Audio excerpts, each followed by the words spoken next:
Hello guys, subscribe कीजिए और bell icon को प्रेस कीजिए ताकि आपका कोई भी इंपॉर्टेंट वीडियो कोई भी टॉपिक का रिलेटेड मिस ना हो। Hey guys, welcome back. अभी हम स्टार्ट करेंगे आपका breathing and exchange of gases. ठीक है, ये चैप्टर सिमिलरली मैं डाइजेशन की तरह आपका दो पार्ट से कराऊंगा। समझने के लिए ये कलरफुल पीपीटी और क्विक रिविजन्स के लिए हैंड रिटन जो पीडीएफ है उससे करा दूंगा। ठीक है, ताकि आपको समझ में भी आए और मज़ा भी आ जाए। So breathing and exchange of gases, इसमें बेसिकली हम पढ़ने वाले हैं हम रेस्पिरेशन कैसे करते हैं। ठीक है, और रेस्पिरेटरी डिसऑर्डर क्या होता है, मैकेनिज्म कैसे होता है, हमारा ऑक्सीजन कैसे ट्रांसपोर्ट होता है, ऑल दिस हम इसमें पढ़ेंगे। बट बिफोर स्टार्टिंग दो कुछ टर्म है उससे मैं आपको फेमिलियर करा दूँ। Respiration and breathing. रेस्पिरेशन मतलब क्या, आप कुछ भी खा रहे हो, ठीक है, चाहे ग्लूकोज हो, फैट हो, कुछ भी खा रहे हो, उसको ब्रेक डाउन करवाएगा। ठीक है, उसको ब्रेक डाउन होना जो रेस्पिरेशन प्रोसेस में जो भी इन्वॉल्व होता है उसे हम रेस्पिरेटरी सबस्ट्रेट कहते हैं। तो रेस्पिरेटरी सबस्टेंस का ब्रेकडाउन होकर जो आपका एटीपी बनता है एनर्जी, ठीक है, ऑक्सीडाइज होकर रेस्पिरेटरी सबस्टेंस का ऑक्सीडाइज होकर सेल में, उसे हम बेसिकली कहते हैं रेस्पिरेशन। और ब्रीदिंग मतलब क्या, ब्रीदिंग मतलब simply exchange of gases. Oxygen लेना, कार्बन डाइऑक्साइड बाहर देना, ऑक्सीजन लोगे, सेल में जाओगे, वहाँ यही ऑक्सीडेशन होगा, बाय प्रोडक्ट जो है एटीपी के साथ आपका कार्बन डाइऑक्साइड निकलता है, ये कार्बन डाइऑक्साइड आपका फिर बाहर चला जाएगा, तो उसे कहते हैं ब्रीदिंग। ठीक है, तो नॉर्मल डिफरेंस समझ में आ गया। रेस्पिरेशन में ऑक्सीडाइज होकर एनर्जी बनेगा, ये नॉर्मल ब्रीदिंग है। बट इस चैप्टर में आप इंटरचेंजेबली यूज़ करते हैं रेस्पिरेशन ब्रीदिंग को। और रेस्पिरेशन का बारे में तो ऑलरेडी हमको रेस्पिरेशन इन प्लांट्स में पढ़ा है, that is chapter number 14 of plant physiology. ठीक है, सो चलिए इनका बारे में कुछ बेसिक डिफरेंस देखते हैं और अलग अलग ऑर्गेनिज्म का हम रेस्पिरेटरी ऑर्गन देखेंगे, जैसे हमारा लंग्स है, बाकियों का क्या है वो देखेंगे। चलिए, सो कुछ डिफरेंस। ब्रीदिंग तो क्या है, ब्रीदिंग इसे फिजिकल प्रोसेस, ठीक है, सांस लेना सांस छोड़ना, और रेस्पिरेशन इसे बायोकेमिकल प्रोसेस, ऑक्सीडेशन होगा यहाँ। ब्रीदिंग में कोई एनर्जी रिलीज नहीं होती, रेस्पिरेशन में आपका एनर्जी रिलीज होता है। Breathing is an extra cellular process, but respiration cell के अंदर में होता है, तो it is intercellular process. Alright, now let's see respiratory organ of some of the organisms. जैसे लोअर इन्वर्टिब्रेट्स हो गए, स्पॉन्जेस हो गए, सिलेंट्रेटा हो गए, फ्लैटवर्म हो गए, उनका रेस्पिरेटरी ऑर्गन कैसे होता है, तो वो अपने एंटायर बॉडी सरफेस से रेस्पिरेशन करते हैं बाय डिफ्यूजन। ठीक है, डिफ्यूजन से वो रेस्पिरेशन करते हैं। नाउ ये रेस्पिरेटरी ऑर्गन जो ऑर्गेनिज्म का, वो डिपेंड करता है हैबिटेट पे ऑर्गेनिज्म का, एक्वाटिक है ना टेरेस्ट्रियल है, एंड ऑर्गेनाइजेशन का, कि टिश्यू लेवल है ना आपका ऑर्गन लेवल है ना ऑर्गन सिस्टम लेवल है, ये दो पे होकर ऑर्गेनिज्म का अलग अलग रेस्पिरेटरी ऑर्गन है। जैसे बात करते हैं आर्टफॉर्म का, तो आर्टफॉर्म अपना स्किन से रेस्पिरेशन करते हैं, तो स्किन में होता है क्यूटिकल्स, तो इसलिए हम इसे क्यूटेनियस रेस्पिरेशन भी कहते हैं। ठीक है, फ्रॉग भी करता है कभी कभी उनका मॉइस्ट स्किन होने से स्किन से रेस्पिरेशन। नाउ इंसेक्ट में आपका क्या होता है, ट्रेकिया होता है। ठीक है, पीसेस मछलियाँ and aquatic arthropods but aquatic, पानी में है तो इनका भी कैसे होगा, गिल से होगा, सिंस पानी में है ना। एंड मेमल्स तो पता है आपका लंग से होगा। एंड एम्फीबियन, एम्फी मतलब डुएल, तो ये लंग से भी कर सकता है, आपका गिल से भी करेंगे ये। तो लंग्स का जो आपका कॉमनली होता है उसे हम आपका कहते हैं डेट इज पल्मोनरी रेस्पिरेशन। कुछ कॉमन वर्ड्स होता है लंग्स के लिए पल्मोन्स, गिल्स के लिए ब्रंकियल, स्किन के लिए क्यूटेनियस। ठीक है, इसको भी आपको जान के रखना है। ठीक है, सो नाउ मैं अभी आपको बताऊंगा कुछ common pathway, that is human respiratory system का पाथवे, कैसे हमारा एयर जाता है। तो हम लोग का जो एयर है, ये दो ओपनिंग है, ये नोस्ट्रिल हम कहते हैं, उसके थ्रू से जाएगा। अंदर में जो चैम्बर है उसे हम कहेंगे नजल चैम्बर। नजल चैम्बर से अंदर में पहुंचेगा आपका फेरिंग्स का पास। और आपको पता है डाइजेशन में हमने ऑलरेडी पढ़ा है, pharynx is a common opening for your food pipe, ठीक है, एंड विंड पाइप। फूड जो है आपका फेरिंग्स में क्यों नहीं जा सकता, आपका ट्रेकिया में क्यों नहीं जा सकता, क्योंकि यहाँ कवरिंग होता है इपिग्लोटिस। ठीक है, पर विंड एयर जो है आराम से जाएगा। तो फेरिंग्स का बाद आपका आएगा लेरिंग्स का बाद आपका आ जाएगा ट्रेकिया। और ये ट्रेकिया जो यहाँ में छू के देखिए, ये है ट्रेकिया। ठीक है, ऐसे है ट्रेकिया, ये ट्रेकिया जाएगा। और ये ट्रेकिया क्या करेगा, फिफ्थ थोरासिक रीजन में जो फिफ्थ वर्टिब्रल कॉलम है, थोरासिक रीजन, फिफ्थ बोन, वहाँ में ये बाइफर्केट कर देगा, दो तरीके में बाइफर्केट कर देगा, दो लंग्स में। ठीक है, आपका ये ट्रेकिया। और वहाँ में जाके ये ब्रांचेस बनाएगा, पहले बनाएगा ब्रांचेस, उसे हम बोलेंगे प्राइमरी ब्रोंकाई। ठीक है, प्राइमरी ब्रोंकाई आप समझिए एक बार। फिर जाके बनाएगा आपका सेकेंडरी ब्रोंकाई, फिर जाके आपका बनेगा टर्सरी ब्रोंकाई, एंड देन आपका जाके बनाएगा टर्मिनल ब्रोंकाइल्स, क्या और छोटा है, दैट इज टर्मिनल ब्रोंकाइल्स, ये और छोटा है ब्रोंकाइल्स, टर्मिनल ब्रोंकाइल्स। और फाइनली टर्मिनल ब्रोंकाइल्स से आपका कुछ बेग लाइक स्ट्रक्चर निकलेगा जिसे आप बोलोगे एल्वियोलाई। सो गैस का एक्सचेंज जो होता है ना, असल गैस का एक्सचेंज, वो असल गैस का एक्सचेंज यही होगा एल्वियोलाई और ब्लड कैपिलरीज में, ठीक है। सो आपका ये ट्रेकिया से लेके, ठीक है, ये ट्रेकिया से लेके आपका up to trachea, primary bronchi, secondary bronchi, देखो ये है प्राइमरी ब्रोंकाई और ये ब्रांचिंग हो रहा है सेकेंडरी ब्रोंकाई और फर्दर ब्रांचिंग हो रहा है ये टर्शियरी ब्रोंकाई और यहाँ में आपका एल्वियोली होगा। बहुत सारा एल्वियोली होता है। एल्वियोली आपका स्ट्रक्चरल एंड फंक्शनल यूनिट है आपका लंग्स का, ठीक है। सो क्या है आपका ट्रेकिया से लेके आपका टर्शियरी ब्रोंका एंड कुछ इनिशियल ब्रोंकाइल्स, पूरा टर्मिनल ब्रोंकाइल्स नहीं, कुछ यहाँ के जो ब्रोंकाइल्स है ना, फाइनली छोटा छोटा जो ट्यूब है इसका कुछ इनिशियल ब्रोंकाइल्स जो होता है आपका इनकम्प्लीट कार्टिलेजिनियस रिंग से ढका हुआ रहता है प्रोटेक्ट के लिए, ठीक है, सी शेप का, याद रखना। कहाँ से लेके तो ट्रेकिया से लेके इनिशियल ब्रोंकाइल्स तक, ठीक है। पूरा इन्फॉर्मेशन देने का कोशिश कर रहा हूँ मैं इसी नोट से, बाद में हम देख भी लेंगे वहाँ में। नाउ ये जो लंग्स है आपका, ये डबल मेम्ब्रेन से जो ढका हुआ है उस मेम्ब्रेन को आप बोलते हो प्लूरल मेम्ब्रेन। क्या बोलते हो? प्लूरल मेम्ब्रेन, जो क्या करेगा। और प्लूरल मेम्ब्रेन नहीं, देखिए ये इनर मेम्ब्रेन, ये आउटर मेम्ब्रेन, उनके बीच में जो फ्लूइड होगा उससे आप बोलोगे प्लूरल फ्लूइड, ठीक है। डबल मेम्ब्रेन प्लूरल मेम्ब्रेन और बीच में फ्लूइड जो है प्लूरल फ्लूइड, जो फ्रिक्शन को रिड्यूस करेगा सरफेस का बीच में, मेम्ब्रेन्स का बीच में, ठीक है। और ये डबल लेयर, सो ये जो आउटर लेयर है वो किसके कांटेक्ट में है, तो आउटर लेयर जो है आपका थोरासिक रीजन के कांटेक्ट में है। और जो अंदर में देखिए ये अंदर में इनर लेयर किसके कांटेक्ट में, तो इनर लेयर आपका लंग्स के कांटेक्ट में है, ठीक है। ऑलराइट, सो हो गया यहाँ से आपको क्विक जो समझाना था। अभी हम फिर देखेंगे, तो देख ही लेते हैं कि बार फिर वहाँ से नोट्स में एक बार पढ़ लेंगे। तो फंक्शनली को अगर आप रेस्पिरेटरी सिस्टम को देखो ना, तो ये दो जोन में डिवाइडेड है, एक है कंडक्टिंग जोन, एक है रेस्पिरेटरी जोन। रेस्पिरेटरी जोन मतलब जहाँ एक्सचेंज ऑफ गैसेस होगा, कहाँ होगा, एल्वियोलाई में। तो नोस्ट्रिल से लेके टिल योर टर्मिनल ब्रोंकाइल्स तक वो आपका क्या है, कंडक्टिंग जोन है। डेट इज नोस्ट्रिल से लेके नोस्ट्रिल आपका, ठीक है, फिर नजल पैसेज आपका, फिर pharynx, लेयरिंग्स, trachea, primary bronchi, secondary bronchi, tertiary bronchi and bronchioles, वहाँ तक आपका क्या है, कंडक्टिंग जोन है। इनका काम होता है भाई, क्योंकि आप ठंडी हो या गर्मी हो, कहीं से भी आप तो हवा तो ले रहे हो, गर्मी हो ठंडा हवा हो, ठीक है, उसको बॉडी टेम्परेचर तक पहुंचाना पड़ता है। तो ये यहाँ से वहाँ तक जाता है तो वो ऑटोमेटिक बॉडी टेम्परेचर में पहुंच जाता है। प्लस कंडक्टिंग जोन नोस्ट्रिल से लेकर टर्मिनल ब्रोंकाइल्स तक एक रास्ता बन रहा है ना आपका, सो एक रास्ता बनाता है पैसेज ऑफ एयर के लिए।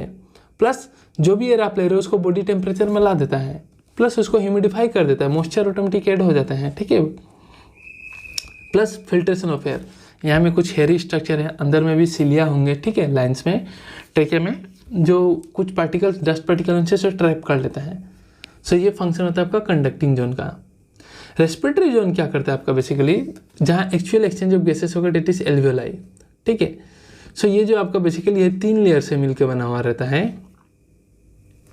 एक एल्वियोलाई का थिन लेयर होता है, ठीक है, जिसे आप बोलते हो thin squamous epithelium. Structural organisation में ऑलरेडी मैंने पढ़ा है, नहीं देखा तो जाकर वीडियो जरूर देखिए, ठीक है। उसके बाद आपका ये ब्लड वेसल्स का लेयर है, ये भी स्क्वामस सेल से ही बना हुआ है, इसे हम बोलते हैं एंडोथेलियम। और इनके बीच में कुछ सब्सटेंस प्रेजेंट होता है जिसे आप बोलते हो बेसमेंट सब्सटेंस, ठीक है, बेसमेंट सब्सटेंस। अब होता क्या है आपका कि ऑक्सीजन जो भी आप लेते हो तो वो एयर आएगा, वो ब्लड कैपिलरीज में जाएगा।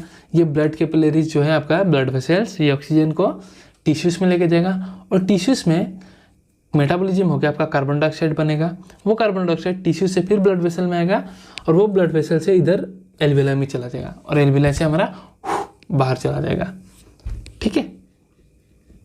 So all this was basics about your this. And one more important thing is, हम लोग का जो लंग है इट इज़ वेल प्रोटेक्टेड, ठीक है, ये एक वेल टाइट चेम्बर में है, ठीक है, उसे हम कहते हैं थोरासिक चेम्बर। हर तरफ से प्रोटेक्शन में है। वेंट्रली देखो तो भाई कौन है वेंट्रली, तो वेंट्रली हमारा स्टर्नम प्रोटेक्ट कर रहा है। पीछे से कौन प्रोटेक्ट कर रहा है, डोर्सली, तो डोर्सली हमारा वर्टिब्रल कॉलम प्रोटेक्ट कर रहा है। लेटरली कौन प्रोटेक्ट कर रहा है, तो देखो लेटरली जो है हमारा रिब्स प्रोटेक्ट कर रहा है, रिब्स प्रोटेक्ट करता है। नीचे से देखो तो नीचे से आपका मस्कुलर डोम से डायफ्राम प्रोटेक्ट कर रहा है, तो हर तरफ से एयर टाइट चैम्बर में प्रोटेक्टेड रहता है। और ये थोरासिक चैम्बर का ऐसा एयर टाइट चैम्बर का कहानी है कि थोड़ा सा भी अगर इस चैम्बर में चेंजेस आता है वॉल्यूम में, याद रखना बहुत इंपॉर्टेंट पॉइंट है, थोड़ा सा भी अगर थोरासिक चैम्बर का वॉल्यूम अगर चेंज होता है that is directly proportional to your lungs volume, lungs का वॉल्यूम से। अगर थोरासिक चैम्बर आप जब सांस लेते हो, इंस्पिरेशन बढ़ रहा है तो आपका थोरासिक चैम्बर बढ़ रहा है, थोरासिक चैम्बर बढ़ रहा है मतलब आपका लंग्स का वॉल्यूम भी बढ़ रहा है। ठीक है, ये क्यों बताया थोड़ा देर बाद में पता चलेगा, ये याद रखिएगा, हम लोग का ब्रीदिंग के लिए बहुत इंपॉर्टेंट है, ये बहुत इंपॉर्टेंट है। ठीक है, alright, so now let's C.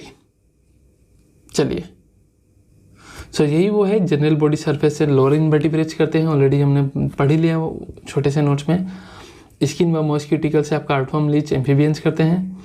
Tracheal tubes होता है इंसेक्ट, सेंटीपेड्स, मिलीपेड्स, स्पाइडर। ठीक है, ग्रिल्स होता है आपका fishes, tadpoles, prawn and aquatic arthropods that is prawn. ठीक है, लंग से मोस्ट वर्टिब्रेट्स, ठीक है, एम्फीबियंस भी करते हैं, मैमल्स भी करते हैं। पल्मोनरी रेस्पिरेशन बोलते हैं हम। ह्यूमन रेस्पिरेटरी सिस्टम में आपका एक एयर ट्रैक होता है और पेड ऑफ लंग्स होता है।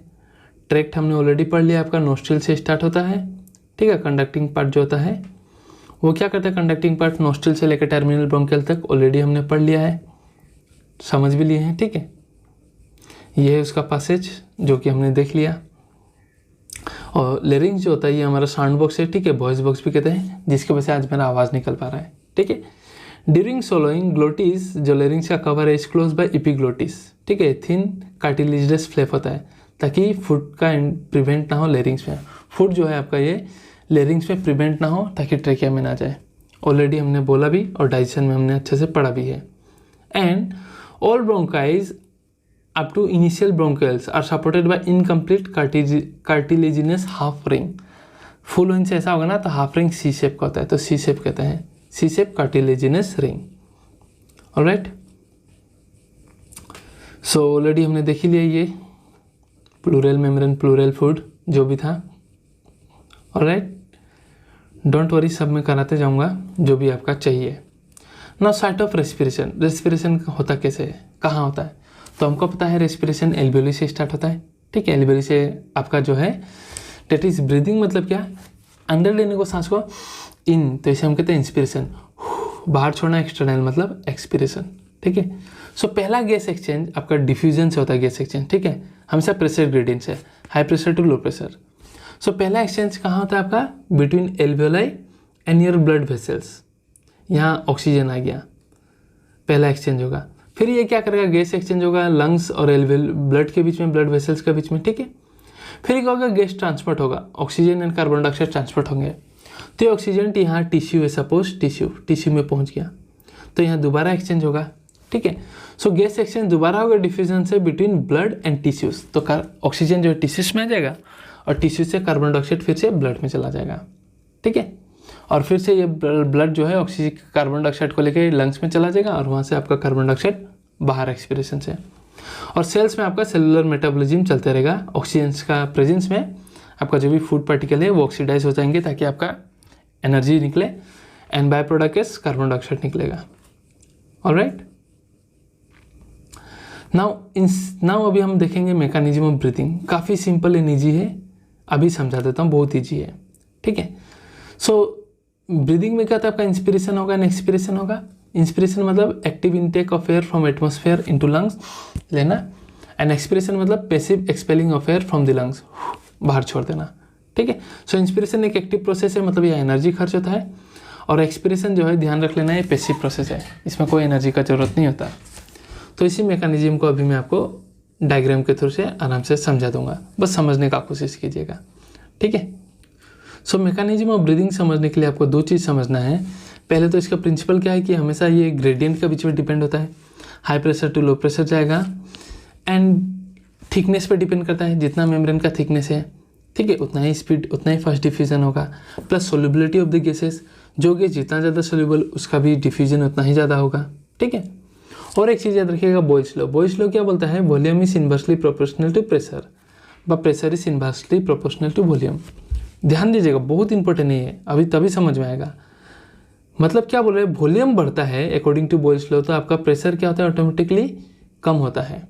जैसे आपने पथार में देखा होगा पाइप जो पानी जाता है, तो ऐसा जो नलका से निकलता है इतना बड़ा आपका देखिए वॉल्यूम रहता है तो प्रेशर कम होता है। बट वही पाइप में अगर छोटा सा एक छेद हुआ हो तो थोड़ा सा वॉल्यूम, तो प्रेशर क्या होता है बहुत ज़्यादा से निकलता है, बहुत हाई प्रेशर होता है। सो ये बोयल्स लॉ और प्रेशर को हम अभी अप्लाई करेंगे यहाँ, ठीक है। सो फिगर से पहले बताओ, फिर आपको मैं एक्सप्लेन कर दूंगा। सो सी अभी हम देखते हैं। तो देखिए ये अभी क्या हो रहा है आपका, नॉर्मली आपका जो लंग्स है वो रिलैक्स स्टेट में है, ठीक है। रिलैक्स स्टेट में क्या होता है आपका डायफ्राम इस तरीके से डोम शेप में है। सो जैसे आप इंस्पिरेशन लेते हो तो आपका डायफ्राम कंट्रैक्ट करता है, कंट्रैक्ट करके आपका वॉल्यूम बढ़ा देता है। कैसे? तो जैसे ये डोम शेप पे देखिए इस तरीके से टेढ़ा, जैसे आप मतलब इंस्पिरेशन करते हैं तो ये आपका कॉन्ट्रैक्ट होकर फ्लैट शेप हो जाता है, फ्लैट हो जाता है। तो भाई जब ये फ्लैट हो गया तो इतना एडिशनल आपका वॉल्यूम बढ़ा कि नहीं, बढ़ा ना। सो डायफ्राम का कॉन्ट्रैक्ट कौन सा आपका एंटीरियर, देखिए लेंथ में आपका वॉल्यूम बढ़ जाता है, एंटीरियर पोस्टीरियर एक्सिस में आपका वॉल्यूम बढ़ जाता है, इस एंगल में आपका वॉल्यूम बढ़ जाता है डायफ्राम के कॉन्ट्रैक्ट होने से, उसके फ्लैट होने से, ठीक है। एंड आपका रिब्स में मसल होते हैं, ठीक है। सो देखिए इस तरीके से अगर रिब्स है, इस तरीके से अगर रिब्स है तो रिब्स का बाहर का मसल्स को आप बोलोगे एक्सटर्नल इंटरकोस्टल मसल, बाहर, अंदर जो मसल है उसे बोलोगे इंटरनल इंटरकोस्टल मसल। सो देखिए ये जो है इंस्पिरेशन के दौरान ये एक्सटर्नल मसल बाहर की ओर कंट्रैक्ट करेगा तो ये भी वॉल्यूम बढ़ा रहा है। सो ये एक्सटर्नल इंटरकोस्टल मसल भी कंट्रैक्ट करेगा तो आपका ये भी वॉल्यूम बढ़ेगा। ये आपका कौन सा बनेगा, तो वेंट्रल डोर्सल एक्सिस में ये भी वॉल्यूम बढ़ा रहा है, तो अल्टीमेटली थोरेसिक चैम्बर का वॉल्यूम बढ़ गया। और अभी हमने देखा थोरेसिक चैम्बर का वॉल्यूम बढ़ा तो आपका लंग्स का वॉल्यूम क्या होगा, ऑलरेडी हमने पढ़ा डायरेक्टली प्रोपोर्शनल है, तो लंग्स का वॉल्यूम भी क्या होगा आपका बढ़ेगा। एंड अभी लंग्स का वॉल्यूम बढ़ गया है and volume is inversely proportional to pressure, that means lungs का वॉल्यूम बढ़ा है, इसका मतलब लंग्स का प्रेशर अभी क्या होगा, कम हो जाएगा। तो लंग्स का प्रेशर कम हो जाता है बाहर का एटमॉस्फेरिक प्रेशर से, तो बाहर में ग्रेडियंट ज़्यादा होने की वजह से वो हाई प्रेशर टू हमारे अंदर लो प्रेशर में आ जाता है। इस तरीके से हम सांस अंदर लेते हैं, सिंपल मैकेनिज्म है, क्लियर। और जैसे ही आपका ये इंस्पिरेशन हो गया, ठीक है, और जैसे आपने सांस छोड़ा तो डायफ्राम जो फ्लैट शेप था ना, ये दोबारा कंट्रैक्ट होकर डोम शेप बन जाएगा, इस तरीके से दोबारा अपने पोजीशन में आ गया। तो देखिए आपका जो अभी चेप्टा हो गया, वॉल्यूम कम गया, और एक्सटर्नल इंटरकोस्टल मसल जो था वो रिलैक्स हो जाएगा। इंस्टेड अंदर का मसल आप कंट्रैक्ट करेगा और अंदर की ओर टानेगा, अंदर की ओर, जिसके वजह से आपका इधर से भी डोर्सल वेंट्रल एक्सिस में भी आपका वॉल्यूम जो है कम जाएगा।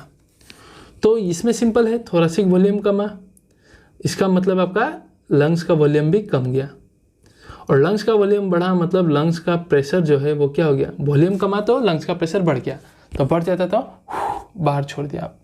तो this is the simple mechanism of your breathing, that is inspiration and expiration. और ये आपका एनसीईआरटी का figure already explain, alright. So quick revision में कि इंस्पिरेशन में क्या होता है, आपका लंग्स वॉल्यूम बढ़ता है, क्यों बढ़ता है आपको ऑलरेडी पता है, क्योंकि आपका डायफ्राम फ्लैट हो जाता है और एक्सटर्नल इंटरकोस्टल मसल कंट्रैक्ट कर रहा है, ठीक है। एक्सटर्नल ई मतलब एक्सटर्नल इंटरकोस्टल मसल कंट्रैक्ट कर रहा है, ठीक है, जिसके वजह से आपका प्रेशर जो है लंग्स में कम हो जाता है, वॉल्यूम बढ़ गया तो प्रेशर कम, एटमॉस्फेरिक प्रेशर से तो आपका एयर अंदर आ जाता है, ठीक है। डायफ्राम फ्लैट हो जाता है डोम शेप से इंस्पिरेशन में। एक्सपिरेशन में आपका क्या होता है, लंग्स का वॉल्यूम कम जाता है और एक्सटर्नल इंटरकोस्टल मसल रिलैक्स होगा, और इंटरनल वाला कंट्रैक्ट करेगा तो और वॉल्यूम कम आएगा। Internal intercostal muscle contract to decrease the volume, ठीक है।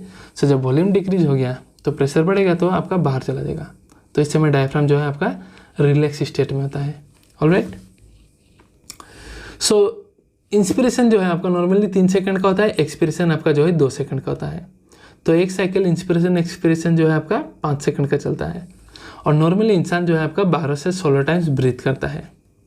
और ब्रीदिंग को नापने के लिए एक मीटर है, एक मशीन है, इंस्ट्रूमेंट है जिसे स्पायरोमीटर बोलते हैं, ध्यान रखिएगा, ठीक है। सो मैकेनिज्म ऑफ ब्रीदिंग हो गया। अभी मैं आपको वो नोट से एक बार दिखा देता हूँ। सो ठीक है, डायफ्राम कंट्रैक्ट करेगा, फ्लैट हो जाएगा, ऑलराइट, एंड आपका वर्टिकल वॉल्यूम इससे बढ़ेगा।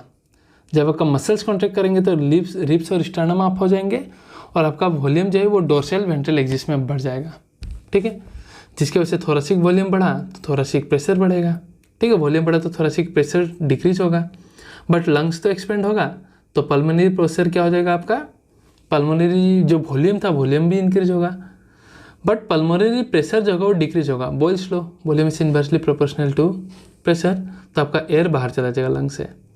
और एक्सपिरेशन में सिंपल है, आपका डायफ्राम रिलैक्स हो जाएगा, इंटरनल वाला मसल कॉन्ट्रैक्ट करेगा, इंटरनल इंटरकोस्टल मसल कॉन्ट्रैक्ट करेगा।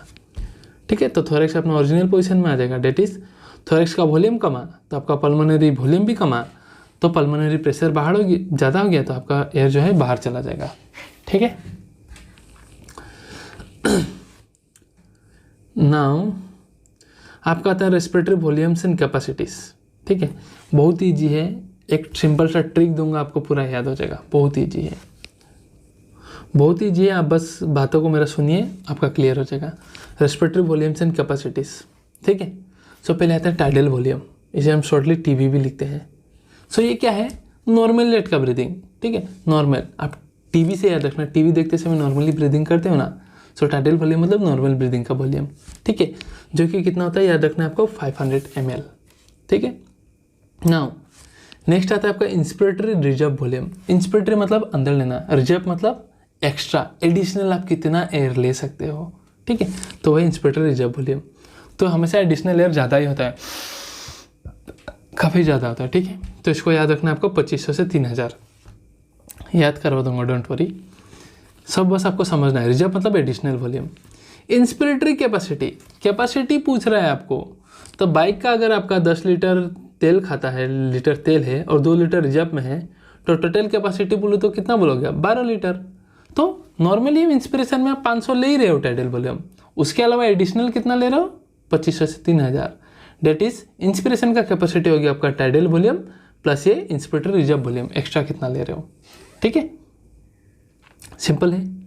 एक्सपिरेटरी रिजर्व वॉल्यूम, आप कितना एडिशनल एयर बाहर निकाल सकते हो फोर्सफुल करके, और रिजर्व वॉल्यूम मतलब एडिशनल कितना निकालोगे।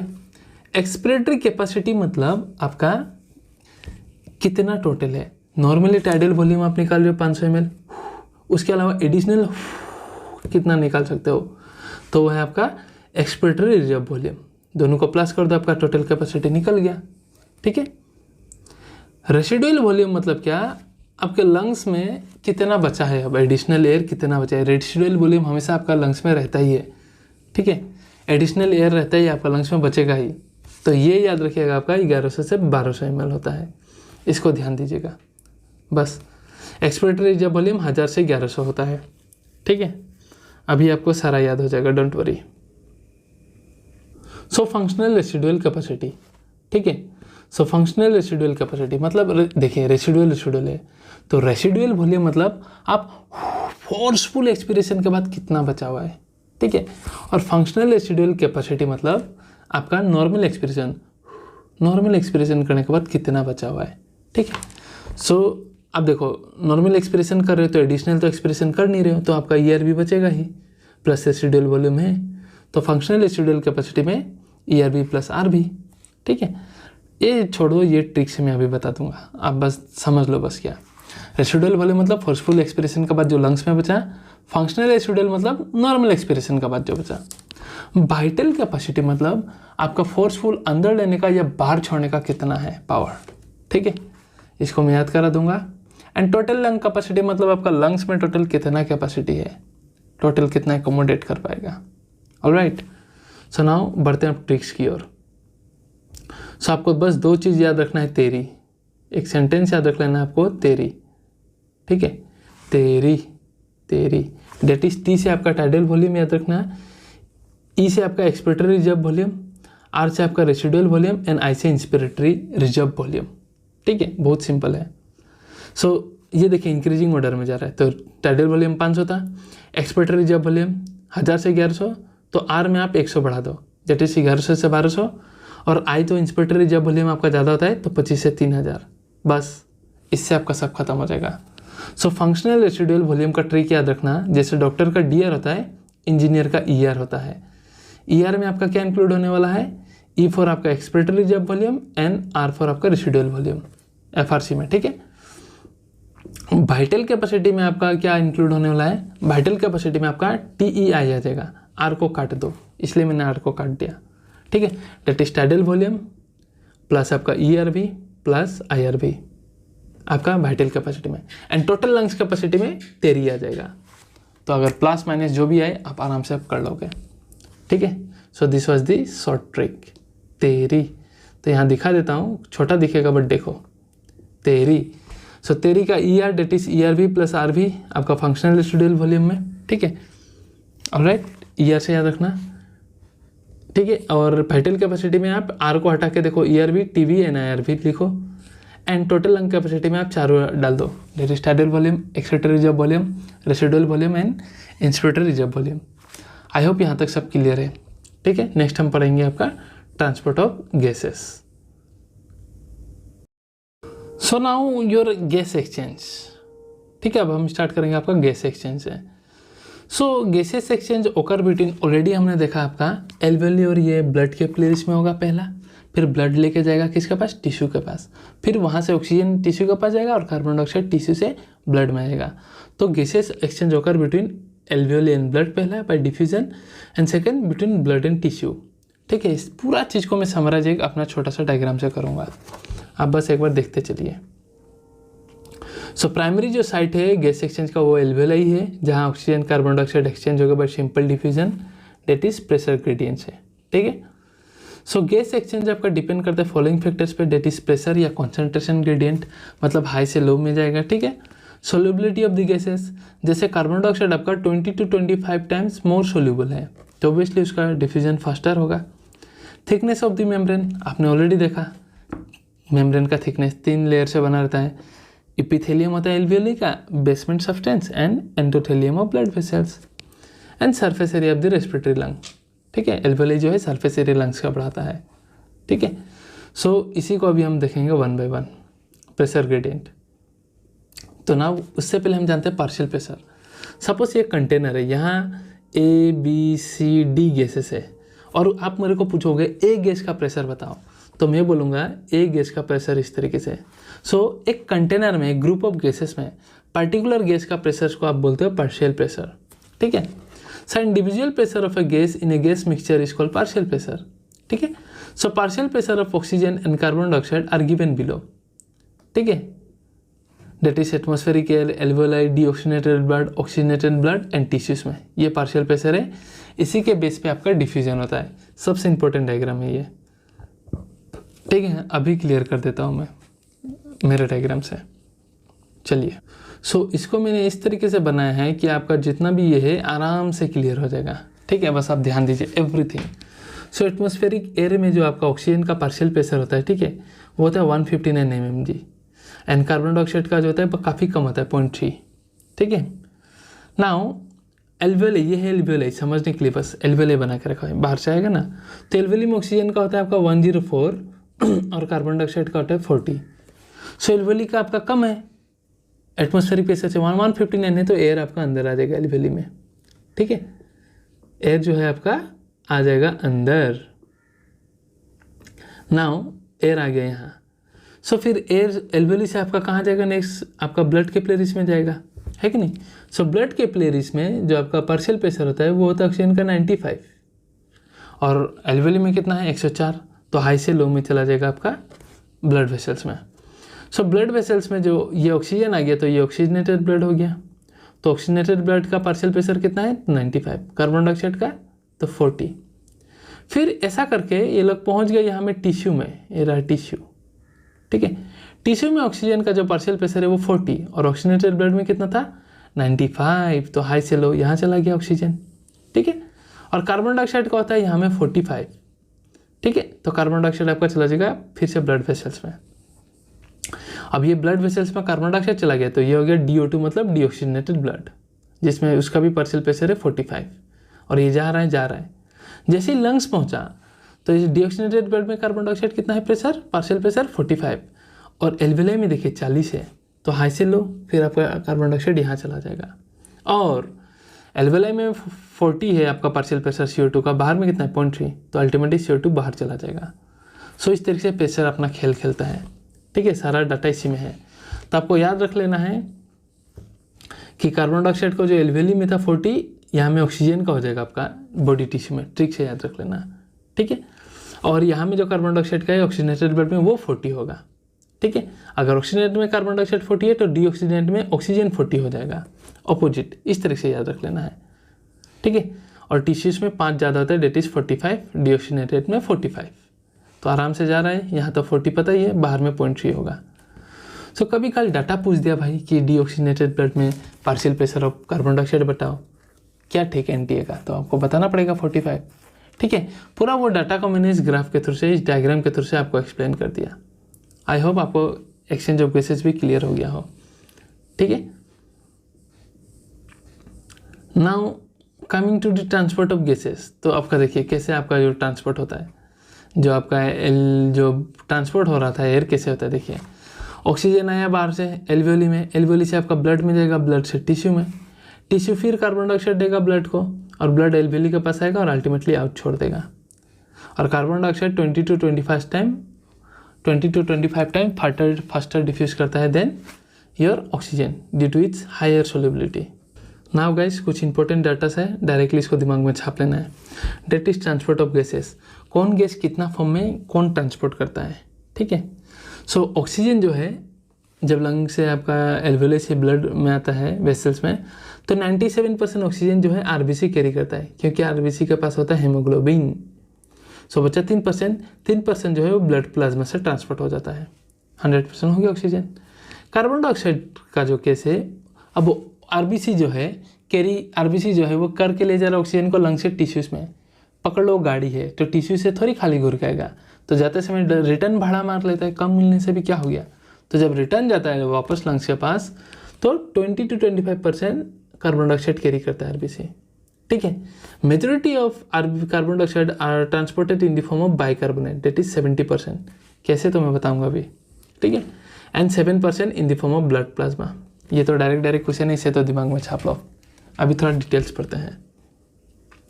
Date is transport of oxygen, ठीक है, 1 by 1 transport of oxygen. So oxygen को बाइंड करता है आपका हेमोग्लोबिन। एक हेमोग्लोबिन मोलिक्यूल आपका 4 ऑक्सीजन से बाइंड कर सकता है, ठीक है, 4। और इसका जो बाइंडिंग का जो टेंडेंसी होता है, एक का बाइंड करने से दूसरे का बाइंडिंग टेंडेंसी इजी कर देता है, और दूसरे का बाइंड करने से तीसरे का इजी करता है, तीसरे का इजी करने से चौथे का इजी करता है। सो 4 बाइंड करते ये हेमोग्लोबिन सेचुरेट हो गया 100%, ठीक है। प्लस अगर अब ऑक्सीजन और मैं कार्बन डाइऑक्साइड का बात करूँ, इक्वल प्रेशर में है दोनों और हेमोग्लोबिन सामने है, तो ऑक्सीजन को पछाड़ देगा, कार्बन डाइऑक्साइड आके बाइंड कर देगा, ठीक है। तो भैया अगर ऑक्सीजन को बाइंड करना है हेमोग्लोबिन में, तो ऑब्वियसली ऑक्सीजन का पार्शियल प्रेशर कार्बन डाइऑक्साइड से कम होना पड़ेगा, तभी बाइंड कर पाएगा, ठीक है, वरना कार्बन डाइऑक्साइड का एफिनिटी ज़्यादा है इसको बाइंड करने का, ठीक है। तो चलिए देखते हैं। सो एक हेमोग्लोबिन आपका 4 ऑक्सीजन के साथ बाइंड करेगा, H4, ठीक है। हेमोग्लोबिन Hb4O8 बना लेता है, ऑक्सीजन बाइंड कर रहा है हेमोग्लोबिन से, तो इसे आप बोलते हो oxyhaemoglobin. Now what are the criteria, what are its criteria, जो बाइंड करेगा, जो ऑक्सीजन हेमोग्लोबिन का एसोसिएशन में हेल्प करेगा, तो ऑब्वियसली आपका पार्शियल प्रेशर ऑफ ऑक्सीजन ज़्यादा होना पड़ेगा और कार्बन डाइऑक्साइड का कम, ठीक है। टेम्परेचर कम होता है, क्यों, क्योंकि लंग्स में मेटाबॉलिज्म होगा ना सेल में, तो टिश्यूज़ में मेटाबॉलिज्म होता है, तो टिश्यूज़ में आपका टेम्परेचर ज़्यादा होगा, यहाँ कम होगा, तो कम टेम्परेचर फेवर करता है। प्लस कार्बन डाइऑक्साइड कम है तो कार्बोनिक एसिड क्या होगा आपका, कम बनेगा ना ज़्यादा बनेगा, कार्बोनिक एसिड कम बनेगा। कार्बोनिक एसिड कम बना तो H+ जो होगा आपका कंसनट्रेशन, H+ कंसनट्रेशन जो है आपका कम होगा। देखिए कार्बन डाइऑक्साइड कम है तो ये एक्चुअली कार्बन डाइऑक्साइड वाटर के साथ बाइंड करके कार्बोनिक एसिड बनाता है, जो 2 मिनट में हम देखेंगे। तो कार्बन डाइऑक्साइड लंग्स के पास कम है तो आपका कार्बोनिक एसिड कम बना, एसिड कम बना तो H+ कम है, तो लो H+ और pH आप हाई बोल सकते हो। All this condition favours your oxygen and haemoglobin association, कहाँ में, लंग्स का साइड में, ऑलराइट।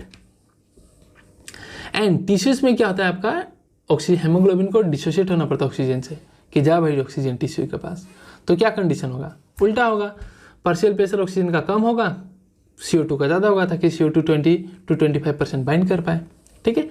टेम्परेचर ज़्यादा होगा क्योंकि मेटाबॉलिज्म ज़्यादा हो रहा है। अब कार्बन डाइऑक्साइड ज़्यादा है तो कार्बोनिक एसिड ज़्यादा होगा, तो H+ कंसनट्रेशन ज़्यादा होगा, डेट इज, और pH लो।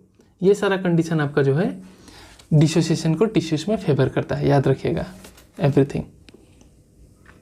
और इसी ऑक्सीजन हेमोग्लोबिन डिसोसिएशन कर्व को समझाया गया एक ग्राफ के थ्रू से ठीक है। और ये ग्राफ का जो होता है रिजल्ट वो होता है एस ऐसा, तो हम बोलते हैं sigmoid oscillation, oxygen haemoglobin dissociation curve is sigmoid shape. ठीक है। अब देखिए ये लेफ्ट की ओर शिफ्ट मारता है अगर एसोसिएशन हो रहा है, और डिसोसिएशन हो रहा है तो राइट की ओर शिफ्ट मारेगा। कैसे याद रखना, वेरी सिंपल ट्रिक। लेफ्ट में याद रखना है, लेफ्ट का एल से याद रखना लंग्स। तो लंग्स में जब एसोसिएशन, लंग्स में जब होगा काम तो वो एसोसिएशन होगा, तो एसोसिएशन जब हो रहा है तो ये लेफ्ट शिफ्ट मारता है, ऐसे याद रख लेना। तो क्या कंडीशन था भाई, पार्शियल प्रेशर ऑक्सीजन का ज़्यादा होगा, कार्बन डाइऑक्साइड का कम होगा, टेम्परेचर कम होगा, और आपका पीएच जो होता है वो ज़्यादा होता है, H+ कम होगा। ठीक है, डेट फेवर्स योर एसोसिएशन। ठीक है। और राइट में जब शिफ्ट मार रहा है मतलब ये टिश्यूज़ का बता रहा है, मतलब अनलोडिंग बता रहा है ऑक्सीजन का टिश्यूज़ में, और इसे आप बोर्स इफेक्ट भी कहते हो।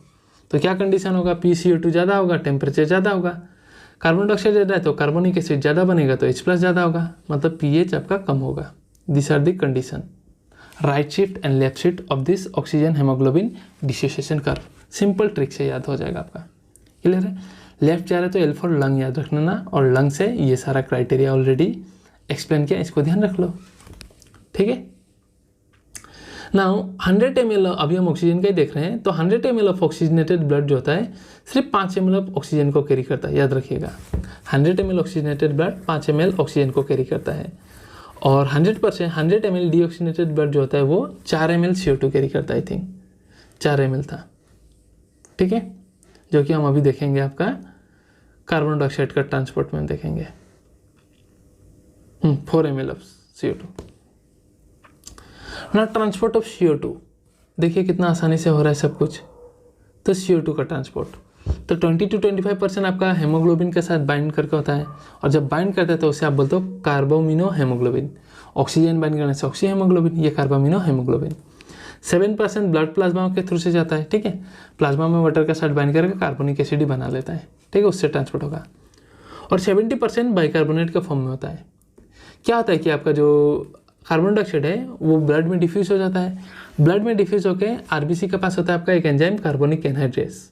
ठीक है, वो क्या करेगा, इसका वाटर के साथ बाइंडिंग फेवरेबल कर देगा, तो ये कार्बोनिक एसिड बना लेगा, और ये बोथ डायरेक्शन में काम करता है। ठीक है, तो कार्बोनिक एसिड क्या होगा, जैसे बना तो ये कार्बोनिक एनहाइड्रेट उसे बाइकार्बोनेट NH+ आयन में कन्वर्ट कर देता है।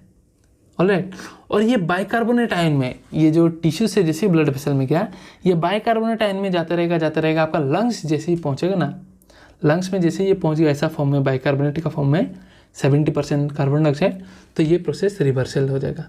कार्बोनिक एनहाइड्रेस इसे उल्टा डायरेक्शन में ले जाएगा, फिर से कार्बोनिक एसिड बनेगा, फिर से H2O कार्बन डाइऑक्साइड बनने लगा, और जब वहाँ जाकर कार्बन डाइऑक्साइड बन जाएगा लंग्स के पास पहुँच के ब्लड वेसल्स में, तो ये कार्बन डाइऑक्साइड आपका एल्वेला में डिफ्यूज हो जाएगा। ठीक है, सो इस तरीके से आपका बाइकार्बोनेट आयन की फॉर्म में ट्रांसपोर्ट होता है। ठीक है, तो 100% डीऑक्सीजनेटेड ब्लड जो है आपका 4 ml कार्बन डाइऑक्साइड को लेके जाता है एल्वेली के पास। आई होप ये क्लियर है आपका। ठीक है, नाउ रेगुलेशन ऑफ रेस्पिरेशन। तो 2 टाइप का रेगुलेशन होता है, वेरी सिंपल है, 1 सेकंड में क्लियर कर देता हूँ। एक होता है न्यूरल, एक होता है केमिकल। न्यूरल में क्या होता है, आपका ब्रेन का यहाँ रीजन होता है मेडुला। मेडुला में होता है सबका बाप जो मेन रेस्पिरेशन का कंट्रोल करेगा, that is respiratory rhythm centre होता है। आप कभी ज़्यादा कर रहे हो, रेस्पिरेशन का रेट जो भी कम ज़्यादा होता है ना, तो उसको मेंटेन कौन करता है, तो ये मेडुला रीजन में होता है रेस्पिरेटरी रिदम सेंटर बाप। ठीक है, उसके ठीक मेडुला के बगल में आपका पोन्स रीजन होता है, वहाँ में भी एक सेंटर होता है जिसे बोलते हैं न्यूमेटिक सेंटर। क्या, न्यूमेटिक सेंटर। वो क्या करेगा, आपका कुछ भी अगर बॉडी में रेस्पिरेशन का रेट अल्टर हो रहा है ना, बॉडी में ज़्यादा या कम, तो उसको ये मेडुला को सिग्नल देगा कि भैया इसको ठीक करो यार, रेस्पिरेशन का रेट को नॉर्मल लाओ, तो फिर रेस्पिरेटरी रिदम सेंटर्स को नॉर्मल ला देगा। ठीक है, ध्यान से समझिएगा, मेडुला के ठीक बगल में केमोसेंसिटिव सेंटर होता है, एरिया होता है। मेडुला के ठीक बगल में केमोसेंसिटिव एरिया होता है, जो किससे सेंसिटिव होता है, अगर कार्बन डाइऑक्साइड का कंसंट्रेशन बढ़ा या H+ का कंसंट्रेशन बढ़ा बॉडी में। ठीक है, मतलब अगर डिटॉक्सिफिकेशन हो रहा है बॉडी में, तो उसको सेंस मिल जाएगा सेंसिटिव एरिया में, अरे कार्बन डाइऑक्साइड का कंसंट्रेशन बहुत ज़्यादा है। ठीक है, इसको ठीक कीजिए, तो क्या होगा, वो रेस्पिरेटरी रिदम सेंटर को बोलेगा और आपका एक्सपिरेशन का रेट बढ़ जाएगा, ताकि आप कार्बन डाइऑक्साइड बाहर फेंको। ठीक है, सिमिलरली आपका aortic arch and carotid artery होते हैं, जो बेसिकली ब्रेन में सप्लाई करते हैं ब्लड्स, ठीक है। They are also sensitive to carbon dioxide and H+ concentration. तो वो भी सिग्नल देंगे कि भाई अगर ये बढ़ जाता है तो उन्हें भी पता चल जाता है, and they will give signal कि भैया it should come to normal. So आपने देख लिया रोल रेगुलेशन में रेस्पिरेशन का, कार्बन डाइऑक्साइड ही देखा। ऑक्सीजन का रोल काफ़ी इनसिग्निफिकेंट होता है, उतना ज़्यादा रोल ऑक्सीजन प्ले नहीं करता रेगुलेशन में, ठीक है। सो हो गया जी, ख़त्म ही होने वाला है। आपको वो नोट्स भी मैं पढ़ा दूंगा, डोंट वरी, यहाँ से समझ लो। नाउ आते हैं डिसऑर्डर्स। अस्थमा में क्या होता है आपका कॉमन डिसऑर्डर, ब्रोंकाई और ब्रोंक्यूल्स होता है वो फूल जाता है, याद रखना, ब्रोंकाई एंड ब्रोंक्यूल्स, जिसकी वजह से आपके सिटी की तरह साउंड आता है कोई सोने से, हुर साउंड आएगा सिटी की तरह, ठीक है। कैसे एक्सप्लेन करूँ, नहीं आ रहा है ठीक है। अस्थमा में वो होता है, एकदम याद रखना है। ब्रोंकाइल और ब्रोंकाइल्स जो होता है वो फूल जाता है। एम्फाइसीमा में क्या होता है, एल्वियोलर वाल डैमेज हो जाता है, एल्वियोली का जो वाल होता है ना वो डैमेज हो जाता है ड्यू टू स्मोकिंग, इसलिए smoking is injurious to health. Occupational respiratory disorder, जो काफ़ी लोग सीमेंट फैक्ट्री में, पत्थर फैक्ट्री में काम करते हैं ना, तो उसका जो धुला होता है ना वो आते आते घर जमा होते जाता है रेस्पिरेटरी ट्रैक में, और उसको सड़ाने लग जाता है लाहे 15-20 साल बाद, उसे हम कहते हैं फाइब्रोसिस। तो इसमें क्या होता है, fibrosis of upper respiratory tract. Occupation, उनका काम ही हुआ था पत्थर धोना, सीमेंट में काम करना, ठीक है। तो ये बीमारी होता है, लाइक सिलिकोसिस, कॉमन बीमारी का नाम सिलिकोसिस, सिलिका डिपॉजिट हो जाता है, ठीक है और भी एग्जांपल है। सो ये सब लोग जो होते हैं रेस्पिरेटरी वाले, जो भी ऑक्यूपेशनल लोग होते हैं ऐसे काम में, उनको मास्क, ग्लव्स, ये सब अच्छे से अपना प्रोटेक्शन खुद लेना चाहिए ठीक है, ताकि सब ना हो नाउ निमोनिया में क्या होता है, ये आपका स्ट्रेप्टोकोकस निमोनिया बैक्टीरिया करता है, जिसकी वजह से ये जो आपका एल्वेली है ना, यहाँ फ्लूइड डिपॉजिट हो जाता है, फ्लूइड और यहाँ फ्लूइड फिल होने की वजह से आपका गैस का एक्सचेंज ऑब्वियसली खराब होगा, फ्लूइड जमा हो गया तो इसमें क्या होता है, फ्लूइड फिल एल्वेली हो जाता है। और कोरोना कोविड-19 डेट इज़, ये कौन सा कैटेगरी में आता है, ये आता है आपका सार कैटेगरी में, that is severe acute respiratory syndrome, जो कि पूरी दुनिया को तबाह करके रखा है ठीक है। अभी तो सेकेंड वेव ख़त्म हो गया है ऑलमोस्ट, अभी थर्ड वेव आने वाला है जो कि चिल्ड्रंस को हिट करेगा। This are predicted by the expert, not me, okay. So chapter यार बहुत आराम से ख़त्म कर दिया हमने। आपको वो कलरफुल PDF का नोट्स एक बार पढ़ा देता हूँ, ठीक है, मज़ा आ जाएगा। इससे क्या हो रहा है, आपको समझा भी दे रहा हूँ, डबल पढ़ाई भी हो रहा है। सो ट्रांसपोर्ट ऑफ गैसेस ऑलरेडी हमने शॉर्टली वहाँ सारा कहानी पढ़ ही लिया, ठीक है। तो ऑक्सीजन ट्रांसपोर्ट होगा आपका लंग्स से टिश्यू में, और कार्बन डाइऑक्साइड आपका टिश्यू से लंग्स में। कौन से फॉर्म में कितना % हमने ऑलरेडी देख लिया, ठीक है। तो यही रहा आपका, जो बोल के रखा वही बताया है, ठीक है। सो ऑक्सीजन बाइंड करेगा आपका, ऑक्सीजन हेमोग्लोबिन बनाएगा, 4 ऑक्सीजन के साथ बाइंड करेगा हेमोग्लोबिन, ठीक है। और बाइंडिंग ऑफ ऑक्सीजन ऑलरेडी हमने देख लिया क्या क्या फैक्टर होता है, पार्शियल प्रेशर होगा, ठीक है, H+ कंसंट्रेशन होगा, टेम्परेचर होगा। और लंग्स में जब बाइंडिंग करता है तो क्या कंडीशन है आपको पता ही है, ठीक है। ऑक्सीजन का ज़्यादा प्रेशर होगा, CO2 कम होगा, टेम्परेचर कम होगा, and H+ come. So simple है ऑल दिस, ठीक है। सो यही सब बता कर रखा है, जो कि ऑलरेडी मैंने एक्सप्लेन कर दिया, डोंट वरी, एकदम डोंट वरी। 100 ml जो है 5 ml oxygenated blood 5 ml oxygen को कैरी करेगा टिश्यूज़ में। Oxygen haemoglobin dissociation curve sigmoid होता है, ऑलरेडी बता दिया। लेफ्ट में शिफ्ट मारा तो L फॉर लंग्स, मतलब ये एसोसिएशन का कंडीशन बता रहा है। राइट में शिफ्ट मारा मतलब टिश्यूज़ का बात बोल रहा है, डेट इज ऑक्सीजन का हेमोग्लोबिन से डिसोसिएशन होगा। क्या क्या फैक्टर से ऑलरेडी एक्सप्लेन कर दिया है मैंने। और ये राइट वाला शिफ्ट को हम बोर्स इफेक्ट भी कहते हैं, alright. Carbon dioxide transport already हमने देखा 3 फॉर्म में होता है, ठीक है। एस कार्बोनिक एसिड, एस कार्बा मतलब RBC कैरी करके ले जाता है, S carbamino haemoglobin, NH 70% S bicarbonate. तो वही कितना % में वो बता रहा है, 7% जो प्लाज्मा होता है वो प्लाज्मा वाटर के साथ बाइंड करके कार्बोनिक एसिड बना के ट्रेवल करता है, वहाँ जाके फिर से रिएक्शन रिवर्सल हो जाएगा, ठीक है। एंड ये कार्बामिनो हेमोग्लोबिन के फॉर्म में, and this S bicarbonate form में, ठीक है, जो कि ऑलरेडी हमने देख लिया। सो ये जो रिएक्शन है ये चलते रहेगा आपका टिश्यू से ब्लड तक। जैसे एल्वेली पहुंचा तो डाइबोप रिएक्शन अपोजिट डायरेक्शन में हो जाएगा, बाइकार्बोनेट आपका कार्बोनिक एसिड बनेगा और ये फिर H2N कार्बन डाइऑक्साइड बन जाएगा, और ये कार्बन डाइऑक्साइड आपका एल्वेली के साथ एक्सचेंज हो जाएगा, ठीक है। अपोजिट डायरेक्शन में लीड फॉलो हो जाएगा, leading to the formation of CO2N H2O। 100 ml और deoxygenated blood 4 ml carbon dioxide लेके जाता है, ऑलरेडी हमने देखा। रेगुलेशन देखते हैं तो ब्रेन में रेस्पिरेटरी सेंटर होता है, रेस्पिरेटरी रिदम सेंटर मेडुला में, न्यूमेटिक पी से न्यूमेटिक तो पी से पोन्स रीजन में, एंड मेडुला के बगल में केमोसेंसिटिव एरिया। ठीक है, so respiratory rhythm system medulla oblongata में दिखता है, ये रेस्पिरेटरी रिदम को मेंटेन करता है। न्यूमेटिक सेंटर जो होता है वो कहाँ दिखता है आपका, पोन्स में दिखता है। ये क्या करता है, ये मॉड्यूलेट करता है function of respiratory rhythm system, ज़्यादा या कम। ठीक है, impulses from this centre reduces the duration of inspiration. ठीक है, अब अगर पूरा सांस टान रहे हो तो यहाँ से अगर सिग्नल आ गया तो क्या करेगा, स्लो कर देगा आराम से। आपका रेस्पिरेटरी रिदम सेंटर बाप को बोलेगा अरे भाई स्लो करो। And chemosensitive area seen adjacent to rhythm centre medulla के पास होता है। जब भी कॉन्सेंट्रेशन बढ़ता है आपका तो ये एक्टिवेट हो जाता है यहाँ ये सेंटर, क्योंकि यहाँ रिसेप्टर्स होता है जो आपका रेस्पिरेटरी रिदम सेंटर को एक्टिव कर देगा कि भैया रेडी हो जाओ, नॉर्मल कर दो। फिर आपका एओर्टिक एंड कैरोटिक आर्टरी में आपका रिसेप्टर्स होते हैं जो भी that are also very sensitive to increase in CO2 and H+ कंसनट्रेशन। वो भी बाप को सिग्नल भेज देते हैं, that is rhythm centre medulla में जो कि भाई कंट्रोल कर लो। ठीक है, so carbon dioxide and H+ का ही रोल देख रहे हो तो role of oxygen in the regulation of respiratory rhythm system is quite insignificant, उतना कोई खास रोल है नहीं। डिसऑर्डर्स तो एस्थमा में क्या होता है आपका, ब्रीदिंग में प्रॉब्लम होता है, विजिंग साउंड होता है due to the inflammation of bronchi and bronchioles. ठीक है, एम्फाइसीमिया में क्या होता है भैया याद रखना, एल्वेलियर वाल डैमेज हो जाएगा इस तरीके से। Smoking is injurious to health. ठीक है, नहीं फूकना है किसी को। ऑक्यूपेशनल रेस्पिरेटरी डिसऑर्डर मतलब certain industries produces so much dust. ठीक है, so defence mechanism of body can not cope up with situation. आप कैसे कोप अप करोगे? सो लॉन्ग एक्सपोजर अगर करते गए तो आपका इन्फ्लेमेशन होते जाएगा, लीडिंग टू सरना लेगा fibrosis, that is proliferation of fibrous tissue in the trachea. It leads to lung damage. इसलिए ये सब जो भी लोग होते हैं उन्हें प्रोटेक्टिव मास्क, ग्लव्स ये सब पहनना चाहिए।